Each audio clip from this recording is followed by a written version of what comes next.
Hi, I'm John Green. This is Crash Course World History, and today we're going to return to medieval times. Mr. Green, finally we get to watch jousting and eat with our hands and root for the Blue Knight. Yeah, no, me from the past. For starters, medieval times doesn't closely reflect Europe in medieval times. And furthermore, we're not going to be talking about Europe in medieval times, although we will be talking about kings and courts and aristocratic intrigue, but we're going to be talking about all those things in Japan.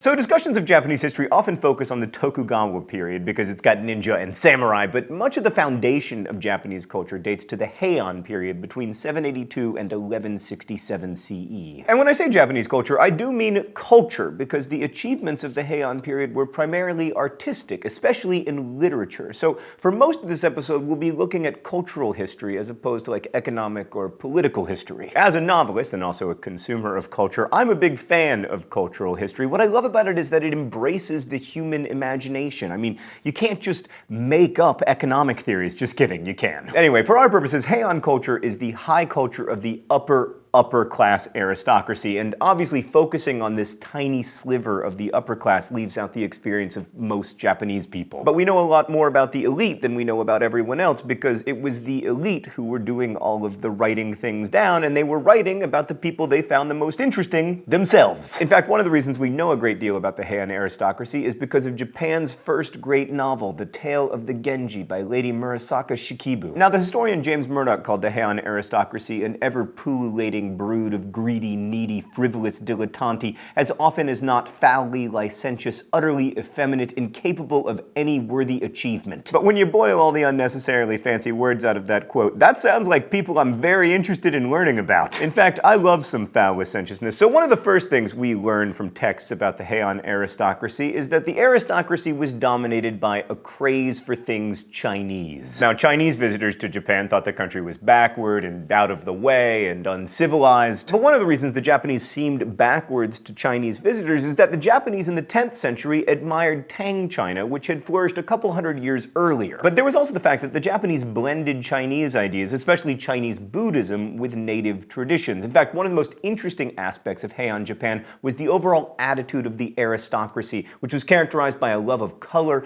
and grandeur and ceremony and ritual that was tinged with some Buddhist-inspired ideas. You know, it's sort of like how everyone in Canada wears powdered wigs and knee breeches to look like 18th century England. And one of the central ideas in Buddhism is that everything beautiful, and also everything not beautiful, is fleeting. Like historian Ivan Morris wrote that in the literature of the time there was a, quote, feeling that the familiar order of things will soon come to an end. Which, by the way, is always an appropriate feeling. So the center of aristocratic court life was the capital, Heian-kyo, which during the Heian Golden Age may have had a population as high as 100,000 people, making it much larger than most European cities at the time. It may have been a glorious capital, but we don't really know because most of the city was destroyed by earthquakes, or possibly fires, or possibly wars, or just the desire for new construction. We're not sure. We also know that the Heian aristocracy was rigidly hierarchical, with society divided into about 30 grades based on one's birth. The top 4 grades were reserved for princes, and the top 3,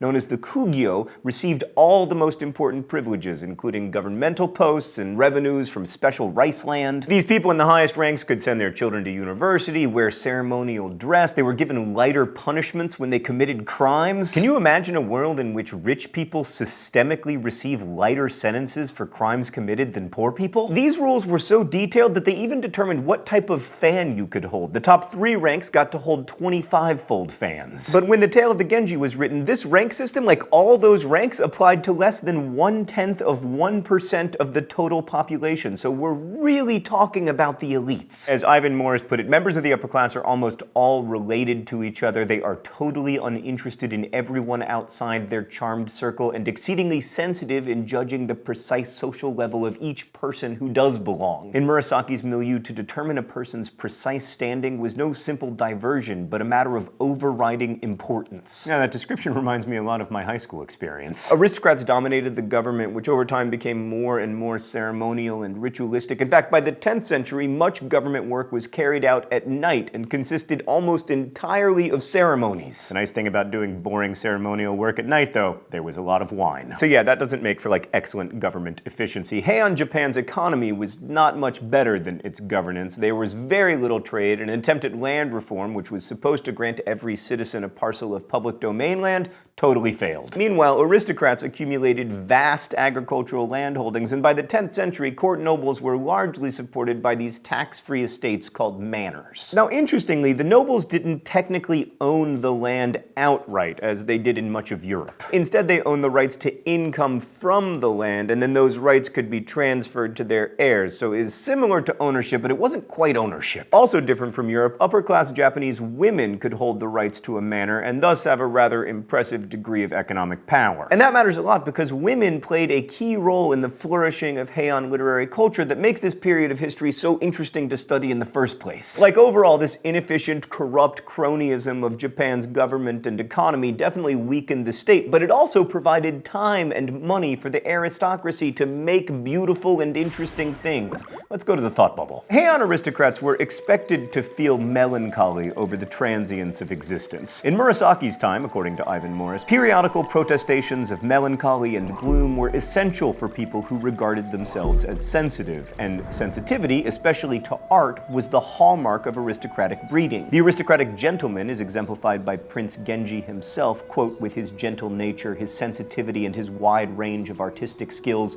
who represented the ideal of the age and who set the tone for the social and cultural life of the good people. Buddhism was very influential on the aristocrats' aesthetic ideal that beauty must be cultivated because it is so impermanent. This quote from the Tale of Genji illustrates this focus on impermanence. Like the waterfowl that play there on the lake, I too am floating along the surface of a transient world. I couldn't help comparing them with myself, for they too appeared to be enjoying themselves in the most carefree fashion, yet their lives must be full of sorrow. Stan, are you sure that's from the Tale of Genji? I think I've seen that quote attributed to me on Tumblr. But we don't only know about the emotional state of the aristocracy, we also know about their pastimes. We refer to nobles as the leisure class for a reason, after all. They spent a lot of time playing games and engaging in contests. Poetry contests were popular, as were board games like Go, and much of their time was taken up with ceremonies and rituals. Here is an example from the court calendar. 18th day, Bowman's Wager. The New Year's celebrations are concluded by an archery contest, which is held in His Majesty's presence between officers of the inner and middle palace guards.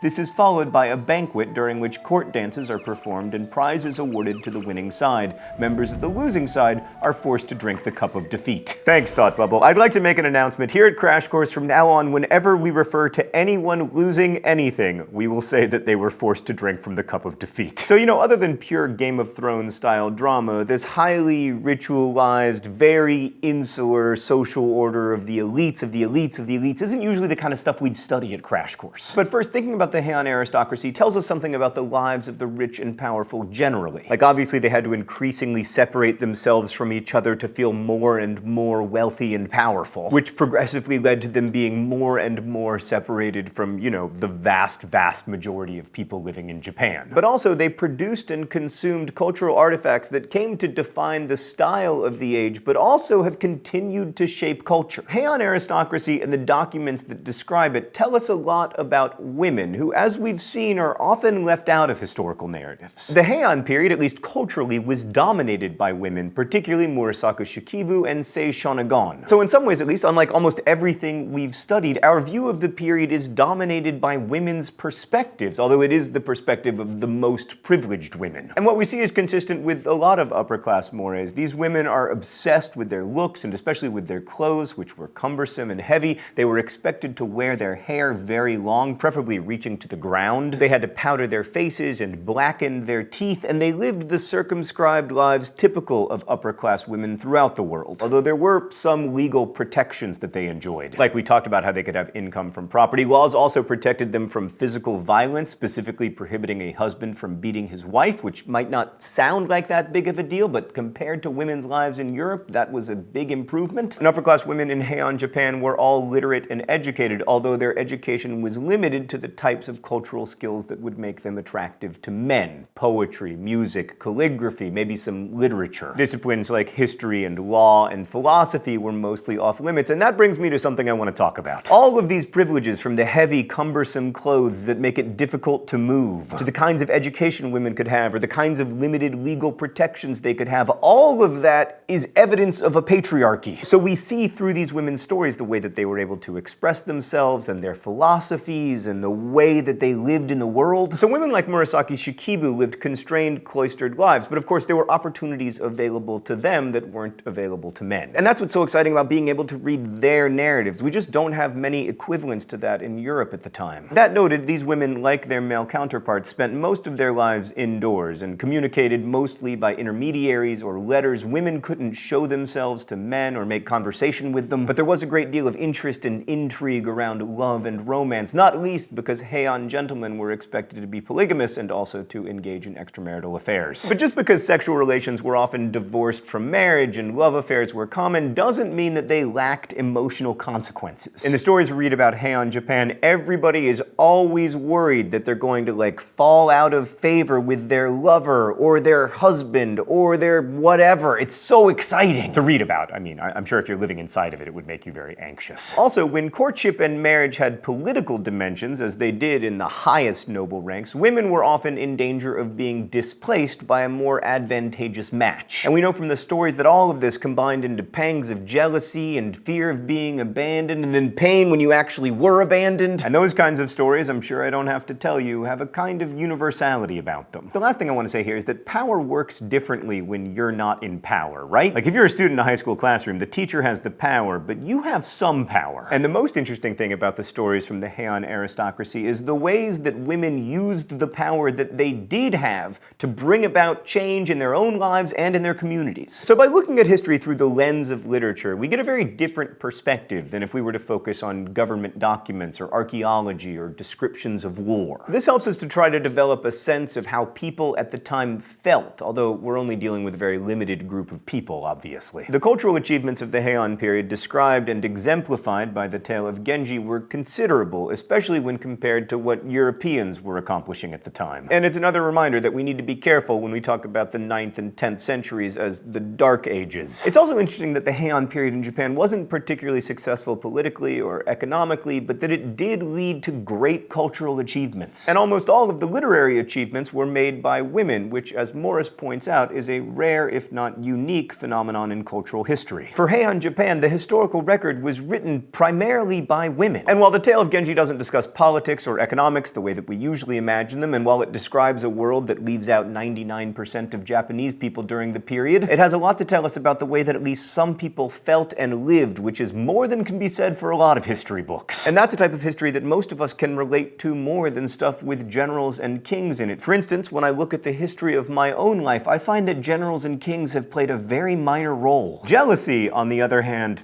not insignificant. Thanks for watching. I'll see you next week. Crash Course is filmed here in the Chad and Stacey Emigholz studio in Indianapolis. Thank you for watching, and as we say in my hometown, don't forget to be awesome.